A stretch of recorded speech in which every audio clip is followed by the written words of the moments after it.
Hey guys, Papa Pete back here today for a short video. I was putting together some of the Repro boxes that I just purchased off of IntellivisionCollector.com that I got from Luke. There's a dozen different really kind of cool boxes which I may not otherwise ever be able to get from my collection. So I decided to purchase them from IntellivisionCollector.com, and one thing about them is you do have to be kind of careful when you put them together. So I thought I'd have a little tutorial video here where I put one together on camera and let you know some of the tips and tricks that I have for putting them together. I've put together a couple of them so far, and really it's gone very well. I'm putting them inside plastic cases to protect them after that. But I thought I'd show you one. There are very good instructions that you should read, familiarize yourself with on IntellivisionCollector.com. It's right, you can get the download or open up the PDF file right from the page where you can order the boxes. And again, I highly suggest that you read those instructions as well. But I just thought I'd put one together here on camera, and then you could see how it's being done. This is actually going to be the fourth one that I put together, so I can still make a mistake, but I think I have it down pretty good so far. So what better one to put together than Spiker, huh? And if you take a look at the boxes themselves, they're really cool the way they're put together. They have the cartridge holder inside the box. And if you look on here, there's 3 different pieces of tape. And that's what you remove to stick the boxes together. And it's amazing how slickly they go together. I mentioned in the video where I picked them up about them being marked as a repro. I'll show you right here. If you take a quick look at this one tab right there, it has box replica right on it. So nobody's trying to fool anybody or substitute these replica boxes with for real boxes. But still, when you think about it, there's probably boxes that I'm not going to be spending all the money it would take to get them. But I really want to have them. So to get them on IntellivisionCollector.com, like I am right now, there's a limited supply. So if you want them, get them soon. But for me, it's just a great way to add these boxes to my collection when otherwise I probably wouldn't be able to. I could try to pick up maybe the card-only copies, and that will be great to go with my reproduction boxes. Probably reproduction manuals too, to tell you the truth. But anyway, let's put one together. So the first thing I'm going to do, if you look at the actual box itself, it's only the flat one that you get shipped to you only has 2 bends in it. But there's creases for all the different bends that have to go into the box. So the first thing to do is very carefully make your 90-degree bend, maybe just a little bit more to give it some flexibility, in each one of these creases, and there's lots of them. I'm working on the retention part, the cartridge retention piece first. Let's get that all loosened up. Then I have it right along the edge of it. Now this is, you want to be careful here because you want to make sure you don't rip these edges right here. So you want to get in very tight and make sure you push on that crease to fold it over. Once you've folded it over, keep some pressure in the middle so it doesn't tear. You're all right. So you look, I got a little bend in each one of those. I'm going to go to the end tabs next. That one's got a good bend in it. Carefully bend that one over, not too far because I'm not going to be putting that together yet. I'm going to make sure each of my tabs are bent over a bit. Just going to work my way right across the box here. All right, so I got the other end tab. Again, carefully to make sure I don't tear anything. I just bend it lightly along the crease that's already there. These are amazingly constructed boxes. It's really, I will say, kind of foolproof, although you got to be careful because you could destroy them some easily, I'll tell you that. All right, couple more tabs right there, and it looks like I have 2 more places to bend. I got to bend this side, basically the end of the cart, or the spine of the box, I guess I would call it. And again, making sure not to crease, not to tear. Oh, that looks really good. Got it bent over. And then the last one that I have is this one right along between the back cover and the other spine. And for that, I'm going to put my hand right in. This one's kind of tricky, I find. I don't want to bend it the opposite way. I'm just going to roll a little bit. There we go. We rolled it right over. So now if you look at it, all the different creases on the box have a bend in them per se. So now the first thing I'm going to focus on again is the box, the cartridge retainer part. And I'm going to take an old cartridge. I got my Las Vegas Poker and Blackjack here, and basically what I'm going to do is I'm going to slide that in there, and I'm going to form that right around it. And I'm not taping it yet. I've not removed any of the 2-sided tape. I'm just looking to see that get it in the right spot. Make it nice and square. That looks pretty good right there. Okay, and it says to try to take it off and form it around it. I find the biggest thing to look for is to make sure that you get your 90-degree angle. I'm going to take the cartridge out and I'm going to bend this around. One of the instructions says to do it with the cartridge in. I find it a little bit difficult to hold it with the cartridge in, so I'm just going to sort of test it a couple times before I start.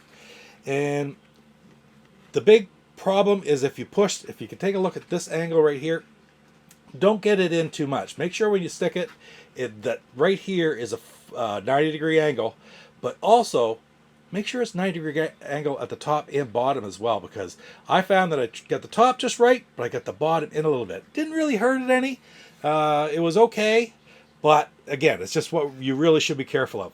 So I think I am ready to stick this one in, not the bottom part that retains it, but just the actual holder itself. So I'm going to, these come off quite easily. Just slide your thumbnail underneath it, and that will pull right out. And I'm going to tell you this right now, and it warns you in the instructions. When you place it, make sure you have it where you want it, because you're not going to be able to pull it off and put it back on. That's why I made sure the testing was just right. Alright, so bend that angle. Put it over, and right there. I'm going to just run my finger up inside. You get that hole in there. And if you look, I might have gone in a little bit at the bottom, but overall it's pretty good. It's not bad at all. If I were to slide that card in there now, the card's going to go in just fine. Now the retainer at the bottom is not really hooked in yet, but it is holding it, and that's basically what I want. I want to make sure it's not snug. It's got to slide in and out, but at the same time, be tight enough that it's not wobbling around too much. The next thing I'm going to do is that bottom retainer, that little piece of brown tape right there. I'll pull that off. And again, I'm going to try to make it a perfect 90-degree angle. At the end of the day with this one, I find as long as that's got the angle here, it's going to be okay. There, it looks really good right there. Test it one more time, slide the cartridge in. Works perfectly. That is great. All right. No Coco here today because I'm a little worried about Coco. I wanted all the space I could do for this video, all the space I could get, and she sometimes likes to reach over and knock things over, so I thought while I was doing this I'd take care of it myself, or I just keep her away for a while. Okay, so now for this end, important thing to remember is once you place it, it's going to be there for good. You can, I'm not taking that brown off yet, you could conceivably, you want to watch this crease right here and line it up with the end of the box, the beginning of the flap, but watch that crease and line it up there. Just eyeballing it first. I'm going to do the same thing over here. And the important thing to remember is that you have to, it doesn't, that end flap will slide too far. So you have a edge right here. You don't want that. It's actually got to be back a little bit, almost to leave, I'll say about a 0.5 millimeter of white on the outside. Okay, so it's kind of tricky, and you really want to do it. You have to be really careful when you do it. So I've got it lined up. I've got it eyeballed of exactly where I want it, and now I'm going to pull off that brown tape. Don't pull off any tape until you're ready to stick the box in place. So here we go. Tape's off. I'm going to bring this up. I'm going to be careful to make sure I get it all lined up and not push it into place until I'm absolutely sure I have it where I want it. Take your time doing this. There's no rush. Again, just a tiny bit. That looks like, ooh, I'm going to try to squeeze on this side. That looks like just the right spot there. And over here, that is just the right spot there. And I'm going to close the rest of it off. I've got just a small bead right there across where this goes down before this edge starts. And that come out very well.